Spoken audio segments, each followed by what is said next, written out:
নমস্কার, সুস্বাগতম আমার সুপ্রিয় বন্ধুরা। আশা করি আপনারা প্রত্যেকে কুশলে আছেন। কথা না বাড়িয়ে আজকের একটা মার্কেটে তৈরি আমাদের অ্যাম্প্লিফায়ার নিয়ে আলোচনা করব। কি কি করতে হবে আর কি কি না করতে হবে। মার্কেটে তৈরি অ্যাম্প্লিফায়ার খুব বেশি পার্টস ঢেলে দিলেন, ভালো কিট কিনে ফেললেন, এই কোম্পানির কিট খুব ভালো, সেই কোম্পানির কিট খুব ভালো, এইগুলো মোটেও কথা না বন্ধুরা। আগেও বলেছি, এখনো বলছি, যারা কন্টিনিউ আমার ভিডিও দেখছেন তারা এখন অভ্যস্ত হয়ে গেছেন আমার ভিডিও দেখতে, যারা তারা বুঝতে পারেন যে আমি কি টাইপের ভিডিও দেখাই এবং কি টাইপের কথাবার্তা বলি, কি কি টাইপের নলেজ আপনাদেরকে প্রদান করতে পারি। তো বাজারের যে কিট গুলো পাওয়া যায়, আপনাদেরকে বন্ধুরা স্টাডি করতে হবে যে কার ড্রাইভার ভালো, আউটপুট ভালো, ড্রাইভার বাড়িয়ে দিলাম ভালো ভালো ট্রানজিস্টার দিয়ে, টিআইপি ট্রানজিস্টার দিয়ে, তোশিবা ট্রানজিস্টার দিয়ে 200 ওয়াট আপনি অ্যাম্পলিফায়ার বানাচ্ছেন, তার ড্রাইভার যে বোর্ডটা কিনছে তার ড্রাইভার হয়তো 500 ওয়াটের, 500 ওয়াটের ড্রাইভার, এবার লাস্ট আউটপুট নিচ্ছেন আপনি 200+200 আর 100+100। তো সেই কিট কখনোই ভালো হবে না। যেমন ধরুন এই কিটটা এর ভেতরেই লাগানো ছিল, ভদ্রলোক প্রচুর খরচা করেছে সেটটা তৈরি করার সময়, কিন্তু একদম স্যাটিসফাইড না, সে বলছে, বলে প্রথম থেকেই না। এই হচ্ছে কিটের, দেখুন কিটটাকে যে ডিজাইন করেছে আমি কোনো মতেই খারাপ বলবো না। প্রথমত পিটিএইচ পিসিবি, পিসিবির কোয়ালিটি খুব ভালো, কম্পোনেন্টস কোয়ালিটি খুব ভালো, মেন পাওয়ার সাপ্লাইটাকে থেকে যে স্টেপ ডাউন করেছে এই প্রি অ্যাম্পলিফায়ারের জন্য, এই সেখানেও হিটসিং ইউজ করেছে এবং টিআইপি ইউজ করেছে দুটো, একটা নেগেটিভের জন্য একটা পজিটিভের জন্য টিআইপি সিরিজের ট্রানজিস্টার ইউজ করা হয়েছে, জোবেল নেটওয়ার্ক করা হয়েছে, আউটপুটের ট্রানজিস্টারও ইউজ করা হয়েছে ভালো। কিন্তু তোশিবার থেকে অনেক ভালো ভালো ট্রানজিস্টার আছে, তোশিবার থেকে অনেক ভালো ভালো ট্রানজিস্টার আছে। এই মুহূর্তে তোশিবার 52001943 বেশি চলছে বলে, বাজারে বেশি চলছে বলে এত নকল বেরিয়ে গেছে, এত ফেক বেরিয়ে গেছে। কিন্তু অনেকের ধারণা তোশিবা হয়তো এই ট্রানজিস্টার তৈরি করছে না, কিন্তু 100% তোশিবা এখন ওই ট্রানজিস্টার তাদের তৈরি করছে এবং সেটা টিটিসি নামেও আসছে এবং টুএসসি নামেও আসছে। এইখানে প্রিতে এটা লাউডনেস করার জন্য একটা প্রি অ্যাম্প দেখুন, আর এগুলো বেস টেবিলের জন্য 1 2 3 4 চারটে আইসি ব্যবহার করা হয়ে গেল। আর এখানকার সাপ্লাই এখান থেকেই নিয়েছে বললাম, এটা হচ্ছে লাউডনেসের জন্য করেছে। সার্কিটের কোনো খামতি নেই, কিন্তু ডিজাইন ভুল কোথায় না, এইখানে আমি 100 ওয়াট আউটপুট নিচ্ছি, তার ড্রাইভার দেখুন প্রায় হচ্ছে, এখানে ড্রাইভারটা যা আমার ধারণা, আমার যা দেখে মনে হচ্ছে প্রায় 200 ওয়াটের ড্রাইভার আছে। আরে বাবা, 200 ওয়াটের ড্রাইভার, আমাকে তো এই যে ট্রানজিস্টার আউটপুট ট্রানজিস্টার আছে এ তো বেসটাকে ফায়ারিং করতে হবে, সেই ফায়ারিং ভোল্টেজটা কত দেখতে হবে, তো সেই ফায়ারিং এর বেস কারেন্ট কত, বেসকে তো আমাকে পোড়াতে হবে, বেসকে তো ফায়ারিং করতে হবে, বেসকে ফায়ারিং করার জন্য ড্রাইভারটা একদম আইডিয়াল ড্রাইভার হওয়া দরকার। ওই 300 ওয়াট 200 ওয়াটের ড্রাইভার করে দিলাম, আউটপুট নিলাম আপনার হচ্ছে 100+100, 100+100 যদিও হয় না, এগুলো ওই 80+80, 70+70 মতো হয়। যা গিয়ে এবারে ডিটেলসে আসছি। তো এই কিটটাকে আমি ফেলেই দিয়েছি, ভদ্রলোকেরও বলো না আমার পছন্দ না। তো সেদিন আমার একটা তৈরি আমার অ্যাম্পলিফায়ার ছিল, উনি শুনে খুবই খুশি হলেন এবং তারপরেই উনি বললেন যে আপনি এই সব জিনিস সব ফেলে দিয়ে আপনি আমার মতো বানান। এবারে আসছি আমি কিভাবে বানিয়েছি। এর থেকে কস্টিং কম হবে, এর থেকে কস্টিং কম হবে, দেখুন এইভাবেই বানানো উচিত। ট্রানজিস্টার 52001943 আমি ইউজ করি বন্ধুরা। আগে ভেতরটা দেখাই,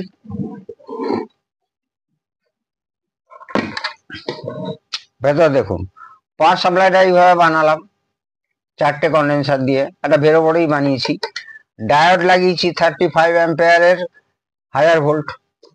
আচ্ছা, এগিয়ে গেল বেস টেবিল ফার্স্ট ক্লাস, একদম কিটের এর সঙ্গে বডির সঙ্গে লাগিয়ে দিয়েছি।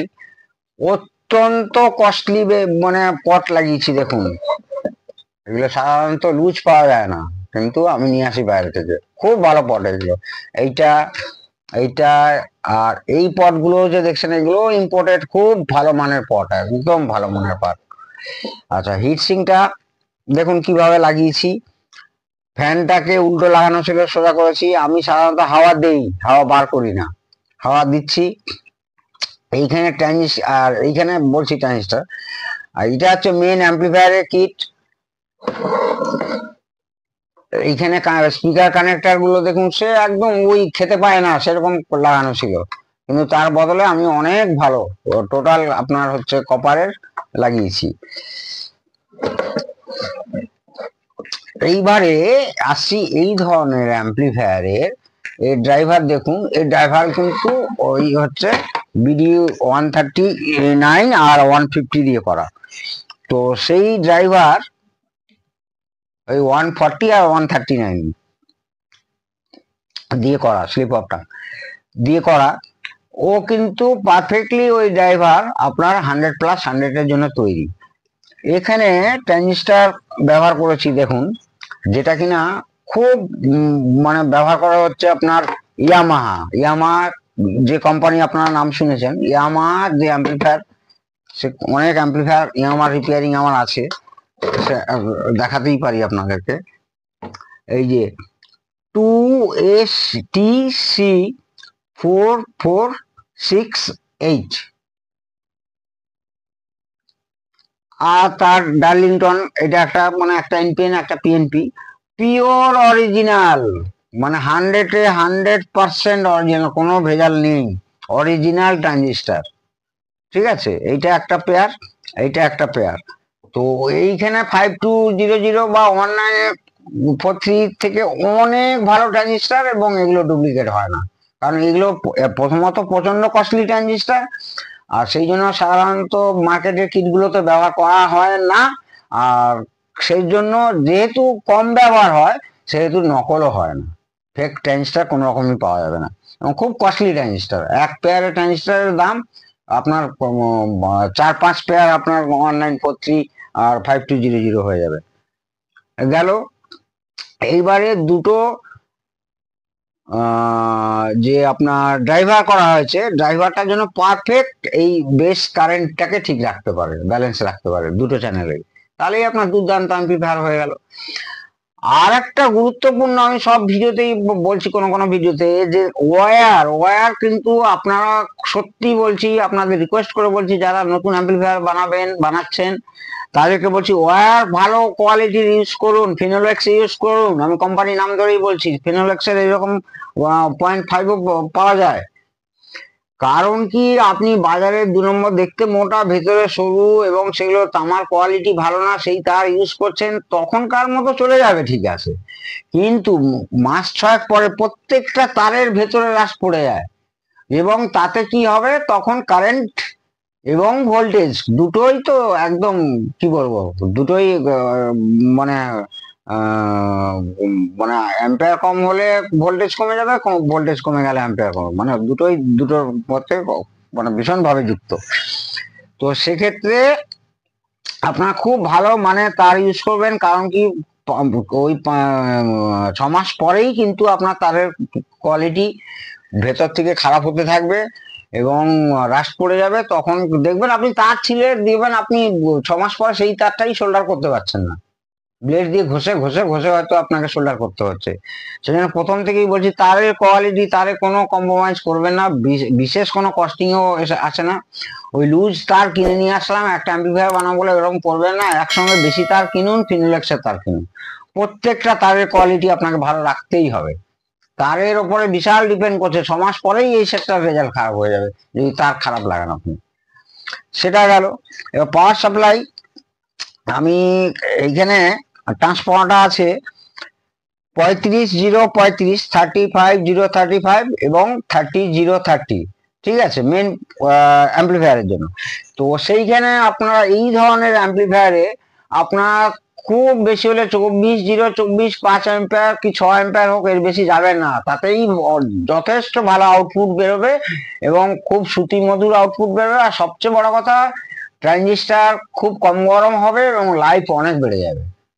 অযথা এইগুলো মানুষের ধারণা হয়ে গেছে, যারা সত্যি মানে আজকে আমি বলছি যে দাদা আপনি শুধু সোনোডাইন সারান কি, এই ওইটা কোনো কথা না। সোনোডাইন, নাকামিচি হোক, ফিশার হোক, ইয়ামা হোক আর বোস হোক, যে অ্যাকচুয়ালি অ্যাম্প্লিফায়ারের অঙ্কটা জানবে, বেসিক ইলেকট্রনিক্সটা জানবে, অনেক পড়াশোনা দরকার দাদা তাতে। ওই খুঁচে কাজ শেখা যায় না, খুঁচে একটা জায়গায় অবধি আসা যায়, তারপরে কিন্তু আর ওঠা যায় না খোঁচাখুচি করে পড়তে হয়। এবং সেইটা বছরের পর বছর পরে একটা জ্ঞান ধারণা হলে আপনি যে কোনো অ্যাম্প্লিফায়ার আপনি সারাতে পারবেন। কেউ কেউ আসে বলে দাদা আমি এমনি অ্যাম্প্লিফায়ার বানাতে পারি, আমাকে ফোন করছে, আমি বাজারে কিট দিয়ে অ্যাম্প্লিফায়ার বানাতে পারি কিন্তু সারাতে পারি না। তাহলে তুমি সে বানাতেই বা পারো কি করে?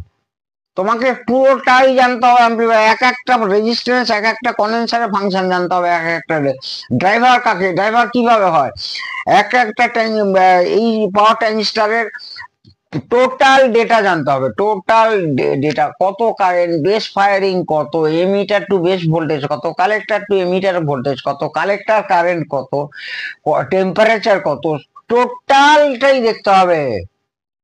এবং আমি তো আগেও বলছি, এখন বলছি, 5200 অনলাইন পদ্ধতি থেকে অনেক ভালো ভালো ট্রানজিস্টার আছে, কিন্তু আপনার পকেটটাকে একটু ভারী রাখতে হবে।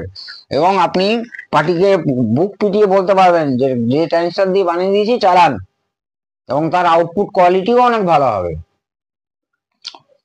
তো যে কথা বলতে এসেছিলাম, এত ভোল্টেজ ট্রান্সফর্মার দরকারই নেই। এইখানে আপনি 24-0-24 ব্যবহার করবেন, আর অক্সিলারিতে ওই 12-0-12, 12-0-12 ফিল্টার করার পরে 17-18 হয়ে যাচ্ছে। 17-18 আপনি কাকে দেবেন? তাহলে আপনাকে রেগুলেটর, যদি ধরুন বেস টেবিল বা ফ্যানেই দেবেন, ফ্যান তো 12 ভোল্টের, ওই সাপ্লাইটাই লোকে ফ্যানে ঢুকিয়ে দিচ্ছে, তাহলে আপনাকে রেগুলেট করতে হবে। আর না হলে 909 করবেন 2 অ্যাম্পিয়ার। যখন ট্রান্সফর্মার বানাবেন বলবেন 24-0-24 5 অ্যাম্পিয়ার, আর 90 অক্স পাওয়ার সাপ্লাইয়ের জন্য, ফ্যান পাওয়ার সাপ্লাইয়ের জন্য, ব্লুটুথ পাওয়ার সাপ্লাইয়ের জন্য 909 2 অ্যাম্পিয়ার। আর ফ্যানের ক্ষেত্রে যদি এখানে, এই ক্ষেত্রে আমি কি করলাম, এখানে 12-0-12ই ছিল, সেটা প্রায় 17-18 দাঁড়িয়ে গেছিল, তাকে আমাকে রেজিস্ট্যান্স দিয়ে একটু কমিয়েছি, কমিয়ে জেনারেটর দিয়ে ফিল্টার করে এই বেস টেবিলে নিয়েছি, দুখানা আইসি দিয়ে বেস টেবিল করেছি। এর থেকে এ তো 1-2-3-4 চারটা আইসি ইউজ করেছে। এটা হচ্ছে লাউডনেসের জন্য। লাউডনেস খুব ভালো বেস টেবিল যদি হয় না, লাউডনেস, মিড এগুলো দরকারই পড়ে না। খুব দামি দামি সেটা দেখবেন মিডটা নেই। এবং অনেকে আমাকে প্রশ্ন করেন দাদা মিড বিদেশি সেটগুলোর সামনে মিড থাকে না কেন? আর মিডের দরকারই নেই। বেস টেবিল যদি ঠিকঠাক কাজ করে, একদম ঠিক ফ্রিকোয়েন্সিতে কাজ করে, তাহলে আমার মিডের প্রশ্নই ওঠে না, লাউডনেসেরও প্রশ্ন ওঠে না। এই জন্য বিদেশি সেট গুলো তো এটাকে আবার বাইপাস করার জন্য ডাইরেক্ট অডিও, মানে কি এটা বাইপাস হয়ে গেল, ডাইরেক্ট অডিও করে দেয়, মানে পিওর অডিও ফাইলটা ওতে শুনতে পাবেন। এবার আপনার কোনো ইকুয়ালাইজার থাকলো বা আমাদের যেরকম তৈরি প্যারামেট্রিক ইকুয়ালাইজার, তাদের দিয়ে শুনলেন। এইগুলো আসলে আমি এত সেট করেছি দেশ বিদেশে, মানে এই জ্ঞানগুলো সব সেখান থেকে আপনাকে সংগ্রহ করতে হবে। আর না হলে আমার ভিডিও দেখুন। এবার ট্রান্সফর্মার গেল, পাওয়ার সাপ্লাই গেল, এটা 4700, আর এটা 2200, ঠিক আছে, সব হচ্ছে আপনার 50 ভোল্ট করে আছে। আর ডায়োড খুব ভালো এসকে কোম্পানির ডায়োড দিয়ে এখানে হিটসিং এইভাবে করে, এখানে ট্রানজিস্টার দিয়ে করে এইভাবে করা, মানে আপনার রিপেয়ারিং এর ক্ষেত্রেও অনেক সুবিধা হয়ে গেল। কোনোদিন কোনো এই ট্রানজিস্টার খারাপই হবে না, তাও সে হতেই পারে খারাপ হলেও আপনি কি করবেন, এখানে স্ক্রু ড্রাইভার দিয়ে ট্রানজিস্টার খুললেন, খুলে চেঞ্জ করে দিলেন। বারবার বলছি ট্রানজিস্টার কিন্তু কস্টলি, কিন্তু খুব ভালো ট্রানজিস্টার, নাম্বারও বলে দিলাম। আবার ওর পেয়ারটা দেখে নেবেন, যে নাম্বারটা বলেছিলাম ওটা আপনি ডেটা সার্চ করলেই সঙ্গে সঙ্গে ওর কমপ্লিমেন্টারি কোন ট্রানজিস্টারটা আছে সেটা আপনাকে দেখিয়ে দেবে, এবং ডেটা শিটটা প্রিন্ট আউট করে নেবেন, দেখবেন। আর 5200 ডেটা শিট প্রিন্ট আউট করে বার করবেন, দিয়ে দুটোকে ক্যালকুলেট করে ভালো করে পড়াশোনা করে দেখবেন যে কোনটা ভালো। ঠিক আছে বন্ধুরা? আর সব সময় ইনপুটের তার, আউটপুটের এই ধরনের তারই ইউজ করবেন, সেলিং ওয়্যার ইউজ করবেন। কত ছিমছাম দেখুন কি সুন্দর ভাবে করেছে, আপনারাই জানান যে সুন্দর হয়েছে কি হয়নি। স্পিকার প্রোটেকশন মাস্ট, কারণ এই ধরনের সার্কিট কোন রকম ড্রাইভার শর্ট হলে কিংবা আউটপুট ট্রানজিস্টার কেউ উড়লে ডাইরেক্ট ভোল্টেজ স্পিকারে চলে যাবে। স্পিকার অলসো কস্টলি, সেই স্পিকারে যদি সাপ্লাই চলে যায়, স্পিকারের কোয়ালিটি সঙ্গে সঙ্গে পড়ে যাবে, ও যতই চেষ্টা করুন না কেন অরিজিনালিটি ও ফিরে আসে না। ঠিক আছে বন্ধুরা? তো সেই জন্য স্পিকার প্রোটেকশন অবশ্যই ব্যবহার করবেন, যেটা কিনা আগের কিটে ব্যবহার করা হয়নি। আর এখানে ট্রান্সফর্মারটা অবর্তমানে আমি 30-0-30 নিয়েছি, আমার ট্রান্সফর্মার চেঞ্জ করলে আবার তো পার্টির খরচা বেড়ে যাবে। এইখানে একটা অপশন ছিল ইনপুটে, একটা হচ্ছে এটা কমন, এটা 220 আর এটা 240, আমি ট্যাপিংটা 240-এ দিয়েছি। কেন দিলাম 240-এ? তাহলে আউটপুট ভোল্টেজটা একটু কম পাবো। এইখানে যদি আমি 220-তে দিতাম, আউটপুট আপনার ওই 30-32 পেরিয়ে যাচ্ছে, যেটা 30-0-30। যেই আপনি 240-এ দেবেন তখন আউটপুটটা কম পাবেন, তখন প্রায় ওই আপনার 28-29-এ চলে আসছে। তা আমি একটু হলেও তো গেনার হলাম, আমার অ্যাম্পলিফায়ারটাকে তো বাঁচাতে পারলাম। তো এই ট্যাপিংটাকে ইউজ করলাম। এতে কি হবে, ট্রান্সফর্মার লাইফও বাড়বে, অ্যাম্পলিফায়ার লাইফও বাড়বে। আর এই ধরনের সুইচ একদম ব্যবহার করবেন না, এই যে সিলেক্টর সুইচ। হয় কাস্টমারকে জিজ্ঞেস করে নেবেন যে আপনি আপনার ইনপুট কটা দরকার, যদি বলে একটা, তাহলে একদম ডাইরেক্ট প্রি অ্যাম্পলিফায়ার থেকে যে ইনপুটটা বেরোচ্ছে এতে সেটাই লাগিয়ে দেবেন আরসিএ সকেটে। আর এতে ভদ্রলোক ওই এমপি3 যে প্যানেল থাকে, ওই ব্লুটুথ প্যানেল থাকে, ওনার ওটা পছন্দ না, তাই তিনি এইভাবেই বানিয়েছেন। উনি এতে সিডি, রেকর্ড প্লেয়ার এসব শুনবেন, খুব ভালো কথা। তা ওনার দুটো অক্স দরকার ছিল, দুটো অক্সই আমি এখানে আলাদা আলাদা ব্যবহার করেছি, কিন্তু কোনো সুইচ ব্যবহার না করে। এই সুইচ ব্যবহার করলেই এতে রাশ পড়ে, খুবই ফালতু, একেবারে ফালতু সুইচ। এই সুইচ খারাপ করলে ওই খড়খড়, ঘুরঘার, খুব চচ্চড়, ফরফর সবই করানো করবে, সিলেক্ট ঠিক হবে না। আপনি এতে একটা সিলেক্ট করছেন, একটা চ্যানেল বাজলো, একটা চ্যানেল বাজলো না, এই সুইচ একদম ভালো সাকসেস না। কিন্তু হ্যাঁ, এই ধরনের সুইচ আগে অনেক ভালো সুইচ ছিল, যখন অ্যালফ্রেড সুইচ ছিল, ফিলিপসের সুইচ ছিল, সেগুলো সত্যিকারের ভালো সুইচ ছিল, সেগুলো তো এখন আর পাওয়া যায় না, তাই এই সুইচ না ব্যবহার করাই ভালো। এটা গেল। আর এখানে হচ্ছে লাউডনেস ছিল, লাউডনেসটাও আমি রাখিনি, কারণ আমি যে বেস টেবিল বানিয়েছি ও লাউডনেস মানে তার লাউডনেস লাগবেই না, বেস টেবিল যা ফাংশন হচ্ছে লাউডনেসটা দরকার হবেই না। ঠিক আছে বন্ধুরা। আর ফ্যানের সাপ্লাইটা এইভাবে নিয়েছি, দেখুন এখানে একটা 15-0-15 ছিল, আবার একটা, সেইখান থেকে কি করেছি, সিঙ্গেল একটা ডায়োড নিয়ে তাতে ভোল্টেজ ড্রপ হয়ে যাবে, দিয়ে কি করলাম, একটা 100 mFD 63 ভোল্ট দিয়ে ক্যাপাসিটার দিয়ে, একটা ডায়োড দিয়ে শুধু। আচ্ছা, এইখানে অনেকে ধারণা যে একটা ডায়োড বা দুটো ডায়োড ইউজ করলে, এরকম সম্ভবত আমার একটা ভিডিওতে ছিল ইকুইলাইজারে, যে দুটো ডায়োড ইউজ করেছে, একটা নেগেটিভের জন্য একটা পজিটিভের জন্য। অনেকে ধারণা যে তাতে হচ্ছে এসি কারেন্ট বা এসি পালস চলে যাবে, একদম ভুল ধারণা। ডায়োড ইউজ করার পরে এসি পালস যাওয়ার কোনো প্রশ্নই ওঠে না, অ্যাম্পিয়ার কমে যাবে, ভোল্টেজ কমে যাবে। ঠিক আছে বন্ধুরা, এটাই হলো ফর্মুলা। তো এই ক্ষেত্রে সেই জন্য আমি একটা ডায়োড ইউজ করেছি, এটাকে গ্রাউন্ড হিসেবে ব্যবহার করেছি, পারফেক্ট। এখানে হচ্ছে আমার 11 ভোল্ট আসছে, আর 11 ভোল্ট আসলে এটা 12 ভোল্টে, এই ফ্যানেরও লাইফ বাড়লো, আর আমার এত হাই স্পিড ফ্যান আমার দরকার নেই, শব্দটাও কমে গেল। কারণ এই শব্দটাই শীতকালের দিকে বা রাত্রে যারা গান শুনতে ভালোবাসেন, কম ভলিউমে শুনছেন, এই ফ্যানের আওয়াজ শুনবেন না কম ভলিউমের আওয়াজ শুনবেন, দুটোই আপনাকে ডিস্টার্ব করবে, এই ফ্যানের আওয়াজটা আপনাকে ডিস্টার্ব করবে। সেই জন্য ফ্যানের ভোল্টেজটা 12 ভোল্টেজটাকে সবসময় কমানোর চেষ্টা করবেন, একটু কমিয়ে দেবেন। আর যদি আপনারা সেন্সার দিয়ে করেন, পিটিসি দিয়ে করেন, বা আপনার হচ্ছে থার্মাল রেজিস্ট্যান্স দিয়ে করেন, তাহলে তো কোনো কথাই না, পালস উইথ মডারেশন করলেন, যেমনি ভলিউম যেমনি লোড তেমনি ফ্যানের স্পিড, সে কথা বাদ দিন। অনেকে সেটা করতে পারেন না বা জানো না, এটা মানে কস্টিং এরও ব্যাপার আছে। আমার মতো এইভাবে করবেন, পারফেক্ট ভোল্টেজ পাবেন। এখানে ডিসি এসি যাওয়ার কোনো প্রশ্নই ওঠে না, অ্যাম্পিয়ার এবং ভোল্টেজ কমে যাবে। ঠিক আছে বন্ধুরা, তো এই গেল অযথা খরচা বাড়িয়ে কোনো অ্যাম্পলিফায়ার। এর আগেও এরকম বহু ভিডিও করেছি, এই বোর্ড লাগিয়ে দিলাম, সেই বোর্ড লাগিয়ে দিলাম, এতে 5টা ট্রানজিস্টার আছে, এতে দেখুন 4টে 200+, 200, 250+, 250, এরকম ভাবে অ্যাম্পলিফায়ার হয় না। ম্যাথমেটিক্যালি যেতে হবে, ম্যাথমেটিক্যালি আপনাকে ট্রান্সফর্মার চুজ করতে হবে, তবেই একটা ভালো। এই তো ও যা খরচা করেছিল তার থেকে আমার কম খরচা হয়েছে, তার থেকে অনেক ভালো আউটপুট বেরোচ্ছে এবং অনেক বেশি লাইফ চলবে, মানে আপনার লাইফ সাইকেলসটা অনেক বেশি পাবে সে। এনিওয়ে, আর এইখান থেকে আর একটা বড় ভুল দেখাতে গিয়ে শেষ করতে পারলাম না।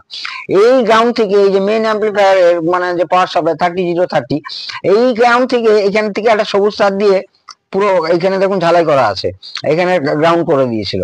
এই যা কখনো করবেন না, হামিং আওয়াজ চলে আসবে। আমিও মানে আমি করার পরে লাস্টে খেয়াল করলাম যে আমার তো হামিং আসে না, একটু 0% হামিং আসে না।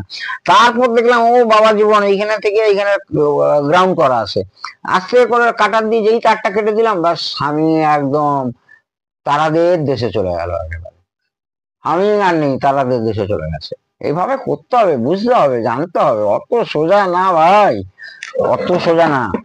তা অতই যদি সোজা হতো, আজকে সারা ভারতবর্ষ থেকে ওই গুচ্ছ গুচ্ছ সেট খালি আসছে আর একটা করে হয়ে যাচ্ছে। আর রেলওয়ের এত বড় বড় প্রজেক্ট আর আমাকে দিয়ে আর করাতো না। এত রেলের ইঞ্জিনের বিভিন্ন পার্টস, আচ্ছা আচ্ছা পার্টস আমি নিজে ডিজাইন করে দিই এখান থেকে। সে ব্রেকিং সিস্টেম বলুন, অ্যালার্ম সিস্টেম বলুন, সে না, সেটা আর একটা সাবজেক্ট, কিন্তু সেই সাবজেক্ট আমি, এটা গভর্নমেন্ট প্রজেক্ট, এগুলো আমি কখনোই দেখাতে পারবো না আপনাদেরকে। কেউ আমার ল্যাবে এসে দেখে, যারা এসছেন দেখে গেছেন যে রেলের কত প্রজেক্ট এখানে ডিজাইন হচ্ছে, খাতা কলমে ডিজাইন হচ্ছে, পিসিবি তৈরি হচ্ছে, তার সমস্ত কিছু A to Z তৈরি হচ্ছে। তা ওইটা আমি কখনোই আপনাদের ভিডিওতে দেখাতে পারবো না, আসলে দেখে যেতে পারেন। ঠিক আছে বন্ধুরা, তো পাওয়ার দিয়ে আমি বাজিয়ে দেখাতেই পারতাম, কিন্তু বাজিয়ে তো আমি দেখাই না, আপনারা জানেন কেন করি না, সেটাও জানেন। তো এই হলো আজকের এরকম ভিডিও। ওই বাজারে খালি উল্টো পাল্টা কিট কিনে, আর যদি ভালো বাজারের কিট গুলো সার্কিট কিন্তু খুব একটা খারাপ না, কিন্তু আপনাকে মডিফিকেশন একটু করতেই হবে, একটু স্টাডি করতেই হবে যে এর ড্রাইভার এরকম হতে পারে না। আমি এখান থেকে 100 ওয়াট নিচ্ছি, তার ড্রাইভার করে দিলাম 200 ওয়াটের, তো আমার সেটটাকে তো ভালো রানিং হবে না। প্রত্যেকটা একটা স্ক্রু, একটা তার নাট, কোন স্ক্রুতে কোন নাট লাগবে সেটা তো আপনাকে ডিসিশন নিতে হবে। যেই স্ক্রুর সঙ্গে যেই নাটটা লেগে গেল সেটাই হচ্ছে পারফেক্ট। এবার আপনার নাটটাও ভালো, স্ক্রুটাও ভালো, কিন্তু আপনি যেই নাট অন্য স্ক্রুতে গিয়ে ট্রাই করছেন, সারা জীবন ট্রাই করলেও ওই নাট স্ক্রু একসঙ্গে ম্যাচিং হবে না, যেটাকে আপনারা নাট বল্টু বলেন, কোনোদিনও ম্যাচিং হবে না। কিন্তু ওই নাট স্ক্রু, যার ওই যেই নাট, ধরুন 1/8 একটা নাট আর 1/8 একটা স্ক্রু, ফার্স্ট ক্লাস ম্যাচিং হয়ে গেল। ওই 1/8 নাট আপনি অন্য স্ক্রুতে লাগাতে যাবেন, জীবনে ম্যাচিং হবে না। ওই তরকারিতে নুন হয়ে যাওয়া বেশির মতো হয়ে যাবে। যাক গিয়ে, ভিডিওটা অনেক বড় হয়ে গেল বন্ধুরা। সবাই ভালো থাকুন, প্রত্যেকে সুস্থ থাকুন। জয় হিন্দ, জয় ভারত।